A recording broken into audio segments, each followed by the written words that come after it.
Hey everybody, it's the Bluegrass Skeptic, and yes, there is no video. This week, y'all are gonna figure out, well, I'm going the audio route for a little while. Also, we're gonna be discussing Bobby Jindal's PR team, obviously not understanding how to do their job effectively. Basically, I guess they took some notes from Jindal on how not to do their job. Also be discussing Ohio Governor Kasich taking a walk of shame out of rear kitchen door today. He signed some controversial abortion amendments inside of a budget bill. And we'll probably be discussing briefly, and I mean very briefly, an aspect to the marriage equality ruling this week that I notice is trending through some liberal groups that I'm kind of surprised about. They're not quite, I guess, big picture thinking. So anyway, first things first, I just want to give an immense, huge hug and thank you to Dan and his girlfriend down in Barron County, Kentucky. I got to keep it a little anonymous. He's kind of in the closet. If you notice, my voice sounds clearly nasal now instead of nasal with a huge amount of background noise.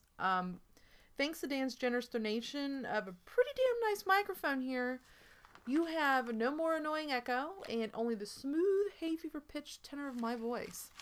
Now, I just need to work out a better video setup, so for now, a podcast it is, folks. And that's the story here with this. But anyway, in other news, Bobby Jindal's PR team.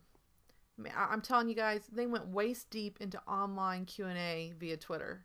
I was blown away at how stupid this was. I mean, as soon as I saw it was trending, I knew this was going to be comedy gold. I seriously would love to shake the hand of the oblivious genius who thought this shit up. Seriously. So, of course, the majority of tweets really didn't ask normal run-of-the-mill questions.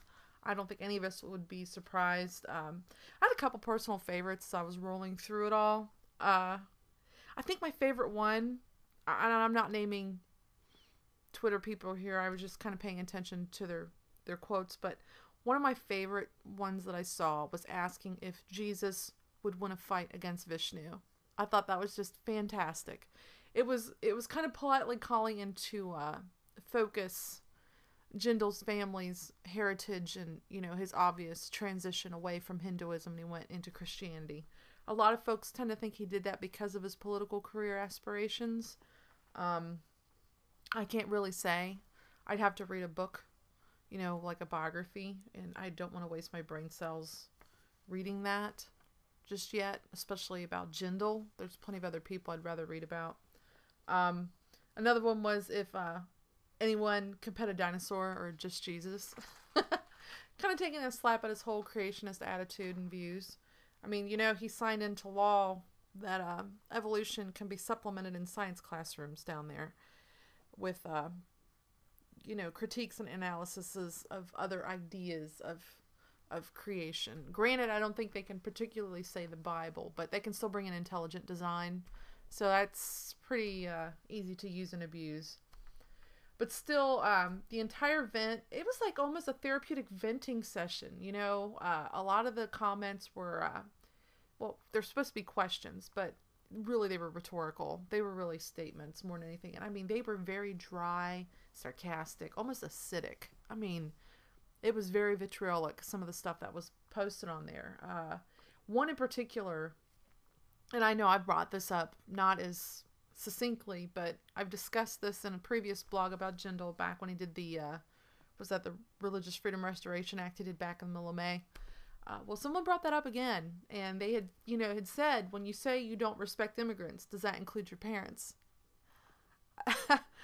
That's kind of cold, but it's a reality, because Jindal's made it clear on several occasions, I think literally word for word, he had said immigrants are a drain on society, on the economy, I mean, not society.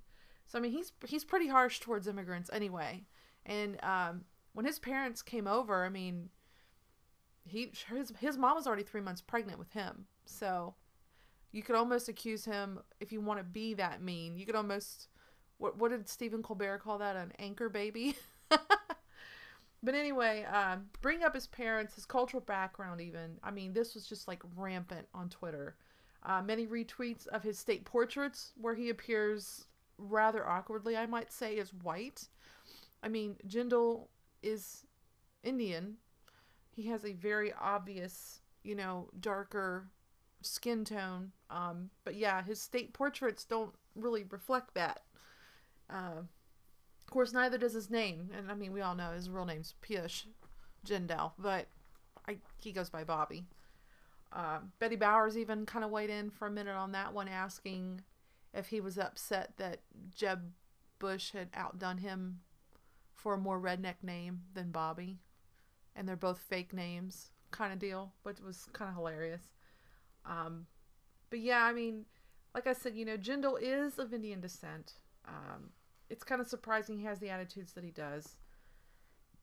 But I don't know. I mean, he's had some very nasty things to say about immigrants, and I guess for me, normally if I would see tweets against anybody where they're knocking, their race, their skin color, their name, even his birth certificate was brought up in this case, which was kind of funny, because I think he'd even hopped on the whole Obama birth certificate deal. Normally, this stuff I would consider a very, very ugly pool to go swimming in, even for political statements. The problem, though, why I don't cringe too much with Jindal being subjected to it is because he's done exactly what these folks are doing to him. He's done it to others. Namely, he's done it to President Obama a number of times. So I think it's kind of fair game, though I don't think they need to insult, and I don't think anybody really did directly insult his parents. I think they brought up the fact that his attitudes insult his parents, though he's probably oblivious to it. So yeah, that was, it got very, very ugly. And like I said, all of these insults, it's all sticking, and a lot of it's because of his Republican Party rhetoric. You can't say these things, like a Sunday sermon whenever you're in front of a news conference or news cameras and then think, oh, hey, let's be a genius and have a Q&A session and we'll put it on Twitter and let people submit questions and think that it's not going to come back and bite you in the ass. I do think at least his PR team is genuinely scratching their heads right now trying to figure out what went wrong. I really think he lives in that much of a delusional bubble about what he has said, what kind of effect and tone that sets for the rest of Louisiana. I mean, we're not even talking about the way he's not taking care of education and the social infrastructure. It's like I've said before, if you can't even have one state under control, why in the fuck would I trust you with 49 more? It's really simple. There's no way I'd do it. So anyway, that's Jindal this week. I'm sure Jon Stewart will cover this. I really hope he does. One last time. Also this week, today actually, I've been following this all week with a tri-state freethinkers group that I'm loving to call home and my own at this point. Not my group, but like I hang out and participate. But they've been dealing with Ohio Governor John Kasich since last week. The Ohio budget bill, it's going to be, I think it lasts like 2 years, and it gets started tomorrow. The legislators up in Ohio snuck into amendments for abortion restrictions. One of them's the transfer agreement deals with the hospitals. Another restriction is that the hospital that they have a transfer agreement with can't be more than 30 miles away, which is ridiculous, especially for Ohio up in cow country. Everything is at least 30 miles away up in cow country. But on top of all that, there's these things called a variance. And this is where this kind of gets complicated. But essentially, oh, hey, hospital, I need to make a transfer agreement with you in order to run my women's clinic. I don't like to call these abortion clinics because abortion defines them as only performing abortions, and that's not what these clinics are about. But anyway, these women clinics will go to the hospital. We need to have a transfer agreement so we can keep operating.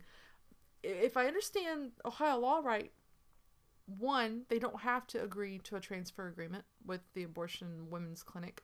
And secondly, I don't even think legally by Ohio law they're allowed to enter into one of those transfer agreements to begin with. Yet the legislation is demanding these women clinics get one of these. So that's where this variance comes in. The clinic will go through the Ohio Department of Health and ask for a variance, which is basically like an excuse note saying, okay, you can keep operating even though technically you don't meet all the licensing requirements because you don't have the transfer agreement. Well, the way it works now, thanks to this budget amendment, they're letting the Ohio Department of Health just decide to ignore these requests for a variance if they so choose. Why they would ignore these requests if their job is to process these requests, I have no idea. Why it's even an option to ignore, to not even deal with them. But basically, I think it's if they haven't responded to a request for a variance within 60 days, the variance is denied, and the Women's Health Clinic is SOL, they'll have to shut down. And there's already 2 clinics up there who've been waiting almost 2 years to get these variances approved. You know, and all of this goes in effect tomorrow. Tri-State Freethinkers, Planned Parenthood, Neural Pro-Choice Ohio have been just doing everything they can. They've had phone banks being run out of the Auburn Avenue location down in Cincinnati. You know, people have gone in to just call from, I think it was like starting at 10 in the morning until 8 at night, just calling people, making them aware of what's going on to get them to call Governor Kasich to use his line item vetoes. Kasich has always said up front he's pro-life. So it was kind of a no-brainer. He'd probably end up signing it. But the other night, I don't know if any of you saw this, the Supreme Court agreed to hear the appeal to Texas's SB2, where it demands the transfers and all of this crap like we're dealing with in Ohio. Supreme Court's like, you know what? We're going to hear the arguments that this is, you know, unreasonable. It's causing additional costs and everything else that's above and beyond what's rational, basically. The courts agreed to hear this, to hear these appeals. And because of that, it's going to determine the constitutionality of even demanding these things to begin with. This is huge. And on top of that, the Supreme Court put a stay in to stop this SB2 over in Texas from going into effect. So these clinics are going to be able to remain open, which is fantastic news. So I'm hoping either A, since, you know, we already know we lost the fight to get Kasich to line item veto these 2 amendments in the Ohio bill, we're hoping that next, 1, we can maybe apply for a stay as well. We need to get an attorney up there to appeal whatever they need to do. They need to get up into the court system. They need to tag along with Texas on this. I don't know how they can go about doing that. I don't know the legal behind all of this, but I know they should be able to somehow pull this off. And 2, if we can't do that, depending on when the Supreme Court hears this appeal on Texas' behalf, you know, eventually it should trickle down to us, because if they say this isn't constitutional, that's our grounds over here to make this illegal as well. That way we can then get back into offering women's health services. And this is something that I have listened to this constantly. I am tired of abortion clinics being called abortion clinics. These are women's health clinics. It's not just abortion restrictions that these 2 line items in the budget bill represent. It isn't. It's also women's health restrictions. Simply because these clinics afford women care that is so cheap. Like, I can't afford to use my insurance. I still have to go to clinics to use those based on my income. I'm that fucking poor. Okay, a $30 copay, that could be my entire gas to get back and forth to work for the week. That blows my gas budget. So I can't afford to go to the doctor regularly to keep up with my cancer treatments and everything else. These clinics provide not just screening and birth control. They provide maternity care. They don't just kill babies. They also help these babies be born healthy. They provide women's health reproductive services. This isn't just we kill babies as birth control. No, it's not even close to what they do. And by putting all these limitations and causing them to close, they're now forcing women to go undiagnosed, unscreened for STDs, you know, bladder infections, anything that deals with women's plumbing. These people are the front line of helping you deal with it, figure it out. They might not be able to treat all of it, but they can at least then get you to where you need to go next. And you can do so affordably. That's the whole point of these places. A lot of these places that offer free screenings, whereas everywhere else you go, it's going to cost you something. They say all this in the name of saving babies. Okay, but how many women are going to go undiagnosed whose breast exams aren't going to happen because they can't get somewhere else that's further away to get this done? They're ignorant on how to check for these things. Cervical screenings. I mean, how many women are going to, possibly have a condition even go worse? A lot more than babies that are being supposedly murdered. There's a bigger danger going on here. And what about risk of pregnancy complications? These women aren't going to be able to get appropriate screening for that because these clinics are closing. So guess what, Kasich? You're still going to help kill babies and possibly mothers too at this point, because they might go untreated for their pregnancies and risk it because they can't afford anything else. Because we already know Ohio's income cap level for a single person working, and if you end up pregnant, it's still not going to be much. You'd have to make next to nothing to survive in order to qualify for Medicaid. And then are you going to be able to make it to wherever the state-sanctioned, Medicaid doctors are? Not necessarily. That's why these places are important to have in place. So anyway, here we go. That's the end of that rant. I'm really hoping, something good comes of it with the Supreme Court hearing over Texas appeal. I mean, I think they'll end up finding in our side of it. I really do, for women's health, because that's what this is about. They act like it's an abortion deal, and it's really not. It's going to kill women if they're not careful with how they handle this.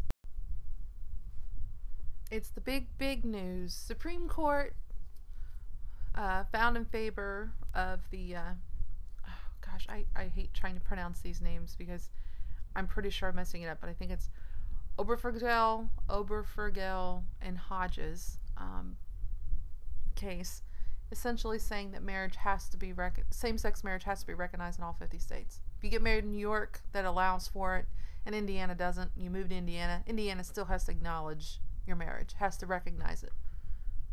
This essentially protects children, the family. What's the whole purpose of this, case?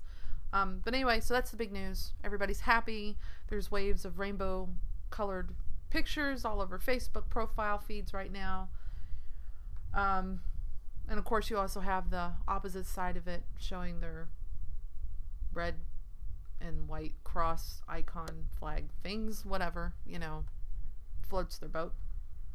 But I'm actually not really going to discuss the right's opposition, complaining, tantrum, panicking even. Some people are really panicked over this whole decision. I actually wanted to have a little conversation with some of my liberal friends. I've noticed lately, well, over the last few days since the ruling came down, that people are responding to Christian arguments of, oh, well, now we can marry dogs, or we can marry a kid. Why not do child marriages? Now we should be able to marry whoever we want. We can have 3 husbands and 4 wives, blah, blah, blah. And of course, the liberals are like, oh, no. You have to have consent. You have to have consent. But when it comes to the polyamory groups, marriages, relationships, I'm finding a lot of liberal friends, including gay, transgender, bisexual, the entire LGBTQ spectrum. I have quite a few of that group completely against polyamory, polygamous marriages as well. And I do have a problem with that. Not with the idea of polygamy, but with the fact that folks have a problem with it. I can't... It's about consent. And if we can have a genderless, boundaried marriage set up, there's not a good argument against polygamy any longer. I really don't have a problem with it. It's 2 consenting, 3, 4, 5 consenting adults. Usually it's 1 husband and multiple wives. I would imagine at some point it could be 1 husband and 4 husbands if they want. I don't care. I think that if they're a legitimate family unit, and there have been plenty of polygamist relationships in this country, there's families all over the West, and it works for them. It's legitimate. They are families. They are taking care of one another. They are working. They're paying their taxes. I don't have a problem with them getting the legal protections of the law. I just don't see a good argument. Some have said, well, those are usually patriarchal-led types of marriages. There's more room for abuse, sex abuse among kids, all of this kind of thing as well. I'll tell you something, first and foremost. If you would legitimize these marriages, it would be harder for the assholes to be abusive. And if we want to talk about patriarchal style relationships, you don't even have to go polygamist. You can go down to the bare bones basic, Adam and Eve. That's how many traditional marriages can we think of that we've seen in the news? The wife's being beaten, the husband's being stalked, kids watch mom and dad try to kill each other. How big of a divorce rate are we talking here? Huge. And we're worried about polygamous. That's a little hypocritical here. Okay? If we're going to say no, this encourages abuse, this blah, blah, blah, you're going to have to say the same thing with traditional marriage. You really have to apply the same standard. It's a false argument, completely false argument. As far as the child marriage is involved, honestly, if you would legitimize these marriages where, the husband can get married to his 4 wives, and whatnot, and they have the benefits like they need to have, you're going to find the rate of these children being used for the polygamist marriages, and the extreme ones, you know what I'm talking about, where they betroth 12 and 14-year-olds, where they groom them. You're going to see a lot less of this because they're going to be legally recognized, which means they're going to get the tax benefits of the law. Most men would prefer to have the benefits than to deal with, a child. I'm sorry. It's just the way it is. I think that it's pretty much been shown when you have documented marriages, there's a lot of less wiggle room for abuse of said marriage status because of the benefits that come with marriage. I think the same thing goes with the whole domestic violence factor. A woman and a man, or women and one man who are multiple married, if there's abuse going on, they can it's easier to get legal action and restitution, especially if you're married. And I just think that overall, the main arguments are, one, it's a patriarchal system, it shouldn't be accepted, blah, blah, blah. That's not a valid argument. It's really not. And 2, if everybody's of legal age and consenting, there's no reason to say no. I mean, same-sex marriage, there's no reason to say no as long as everybody's of legal age and consenting. And the same should be done for the polyamory marriages. It's been a thing that's been going on forever. It's not as rampant as it used to be, but it's starting to get a trend again, and not even on a religious level. There are many secular families that have multiple open partners that live under the same roof and consider themselves married. This is a reality of just the changing dynamic of our society. Maybe it's due to the economy and people got to pull their money together, and then when they all move in, they all fall in love. I don't know. But for some, it works. And I don't see why we should have to deny it. There's consent and legal age.